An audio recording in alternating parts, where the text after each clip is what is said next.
Very good. Power in there as well. So then we just had a quick sort of walk through the three sort of properties. And as you can see, it's a very, very busy setup here. Great location, great potential, great uplift. Okay, so now we're back in Sydney, back in the office. I want to take you through the opportunity and the numbers behind it and why we felt this was a really good acquisition. So to start off with, just in case you don't know where Wacor is, Wacor is a suburb in the western corridor of Brisbane. As you can see, it's located right here, which is around 20 k's or so from Brisbane CBD. And you're kind of halfway between Ipswich and Brisbane. So this western corridor here is a highly, it's an area where there's a lot of demand, a lot of growth as well. Most people in Brisbane, they would know Wacor being a very substantial industrial hub. And this property, if I zoom in a little bit, is located on Priority Street, which is just off Boundary Road, so off one of the main arterial roads that runs through Wacor. And what we love about this property, as a matter of fact, is we're buying 3 properties in one line, which I'll show you what it looks like in a little second. Second reason why we really like it is because it has a long-standing tenant. The tenant's been in this building for over 20 years, and they run a very successful and very substantial operation. And thirdly, they're paying under market rent, and they've got a lease expiry coming up with no options, which is going to offer us the opportunity to increase the rent and increase the value of the property. So what does the property look like? And this is basically what it looks like from basically top down, from a bird's eye sort of view. So as you can see, it consists of number 5, 19, and 20 Priority Street in Wacor. And basically we're buying all three of these properties in one line. And the reason why this is very, very attractive and very strategic is because it has a combined land size of about 12,837 square meters. So it's quite a large land holding. Number 2 has a combined building area of about 4,755 square meters. And as I mentioned, all three buildings are occupied by one single tenant, which is called ResiTech. They do plastic recycling, and they have a lease expiry in December 26 with no options beyond this time. So as you can see here, it is very strategically located. And one of the other thing I like about it is also surrounded by some household names. So you're in a good spot. One of the other thing that I like to sort of point out as well is that this property sits in a very unique zoning, which is an IN3 zoning, which allows 24/7 operation, which is a very rare zoning, and it's very, very valuable for a number of different businesses. So ResiTech, they run a 24/7 operation in here, and it's only because they're in this IN3 zoning that allows them to do that. So all these factors considered makes this acquisition extremely appealing. Now, going into the numbers, I want to share with you our standard sort of feasibility template. Now, this template we use for all our clients, and it contains just enough information to understand the opportunity. And it's not so complicated that you need to be a licensed valuer to understand it. So let me take you through this and explain why we believe there's a huge upside potential and what the numbers look like. So the top line here is the address, as you can see. And as I mentioned, has a combined building area of 4,755 square meters approximately. Combined land area of about 12,837 square meters. At the time of purchase, has a passing rent of around $537,600, which equates to around $113 $5 per square meter. And I'm going to show you very, very quickly why we feel that is under rented. Originally, they had an asking price of $10 million. We ended up negotiating a deal and buying it at $9.28 million, which reflected a 6% initial yield, which is not bad. But I'll get to that in a second. So one of the first things we did when we came across this opportunity is we want to figure out what is the gap between the passing rent and what the market rent should be.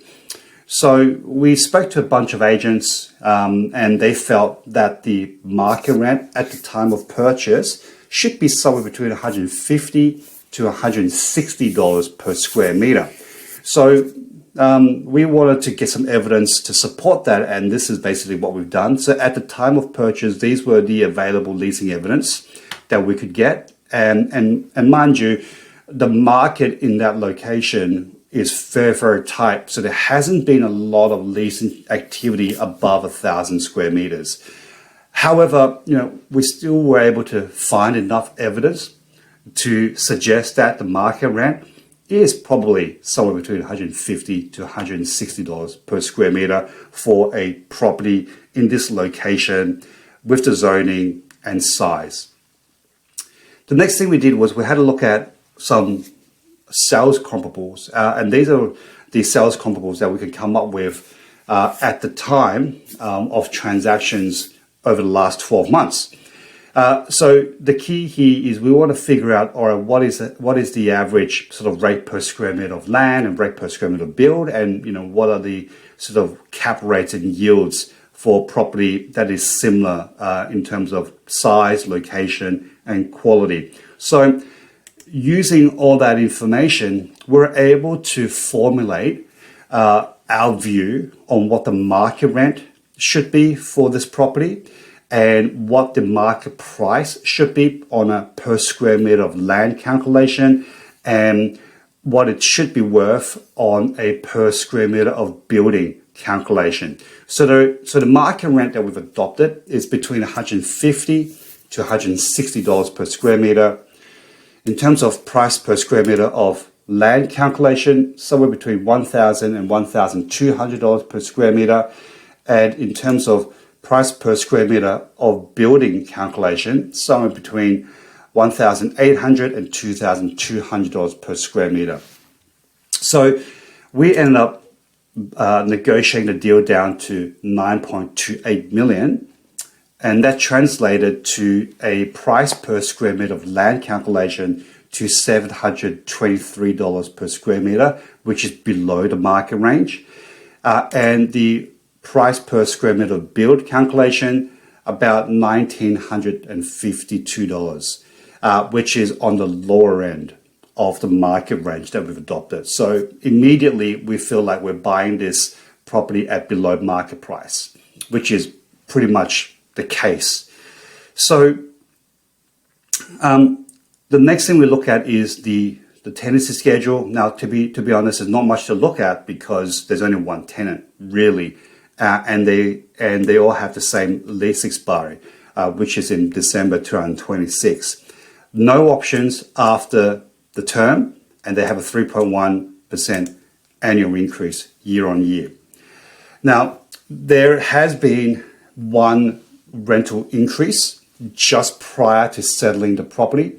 So we ended up settling the property at this rent at $554,356, which pumps the rate per square meter up a little bit to about $116 per square meter, which is still way below market price.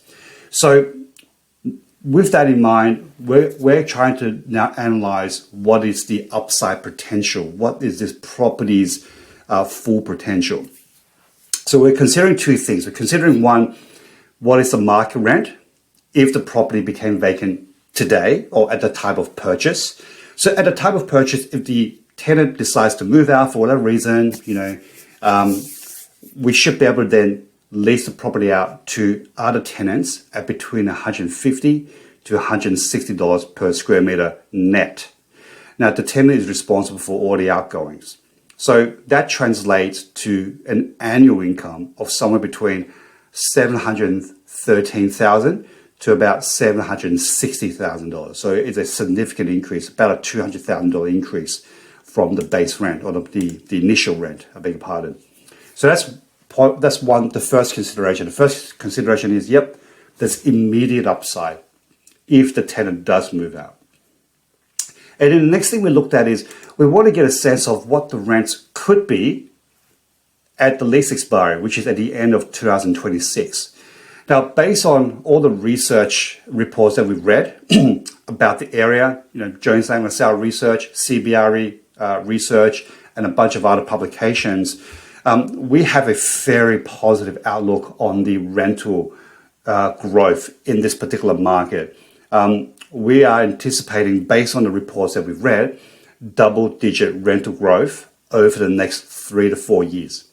So what we've actually done is we've taken a more conservative view on the rental growth in this market. So all we're saying is rents are only going to go up by somewhere between $10 to $15 per square meter per annum. So if the market rent is $150 today, fast forward 3 years, the market rent in 2026 conservatively should be somewhere between $180 to $210 per square meter. Now, you'll notice that we've priced number 5 priority at $180 per square meter and the other ones at $210 per square meter.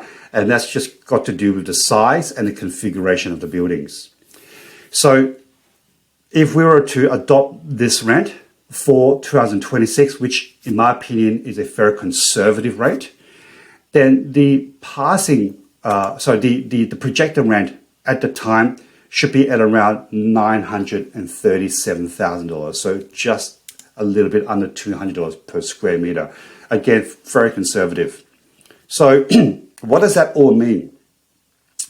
If we're looking at this on a valuation and we're adopting a very conservative cap rate of between 6 to 6.5%, again, very conservative, and we took the midpoint of 6.25% cap rate, then the property,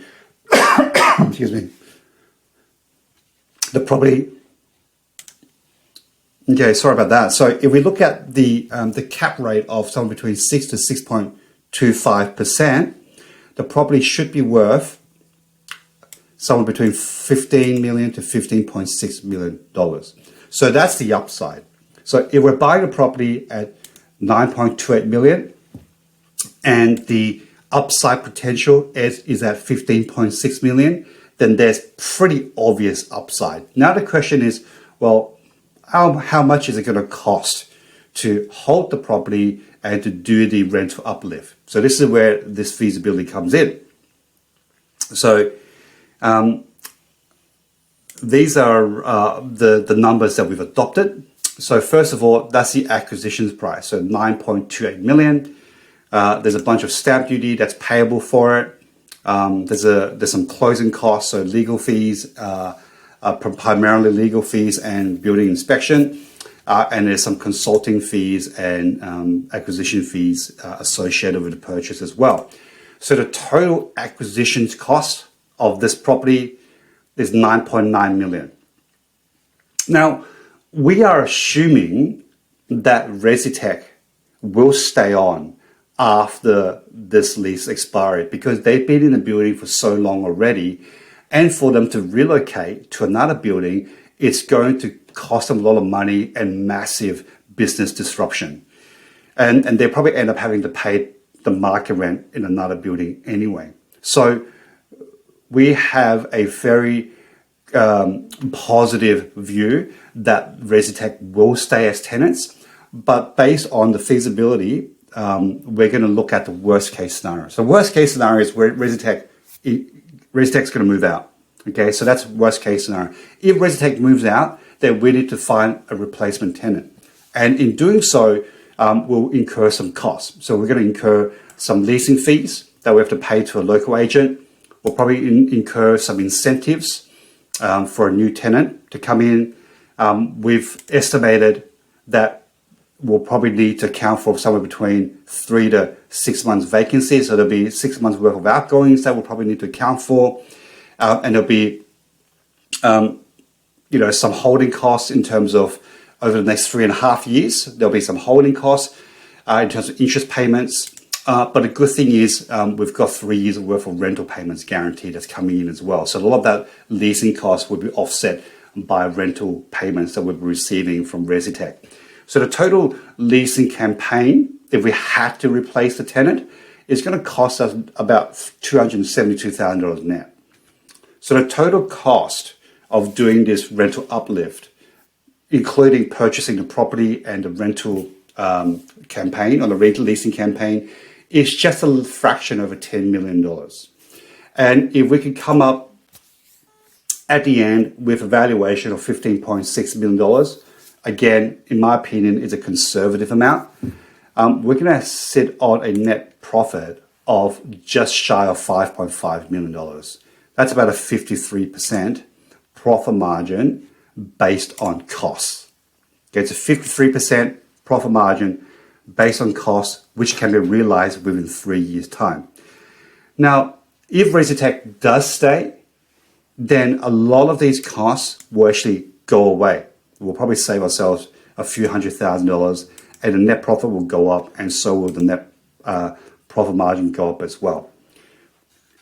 And in terms of funding, because Resitec is on a lease, the bank is offering us a lease stock loan, and on a 55% LVR, we'll need about $5 million cash to basically buy this property and do the rental uplift. So all things considered, we feel like this property provides a lot of really positive points. So one is it's in a high growth location. Number two, it has a very special IN3 zoning. Number three, has a long-standing, well-established tenant with a really good business. Number three, it is under-rented with really obvious rental uplift, and there's no options to block that. So all things considered, we feel like this was an excellent acquisition, particularly the location, the price, and that's the reason why we went ahead and bought this property. Now, if you want some further insights on how to find properties just like this, where you can find properties where there's an upside potential, where perhaps there's a property where it's under rented, or anything that's got a value add angle to it, then yeah, feel free to reach out to us. More than happy to help. And if you did find value in this video, then please give me a thumbs up, subscribe, and I look forward to seeing you in the next one.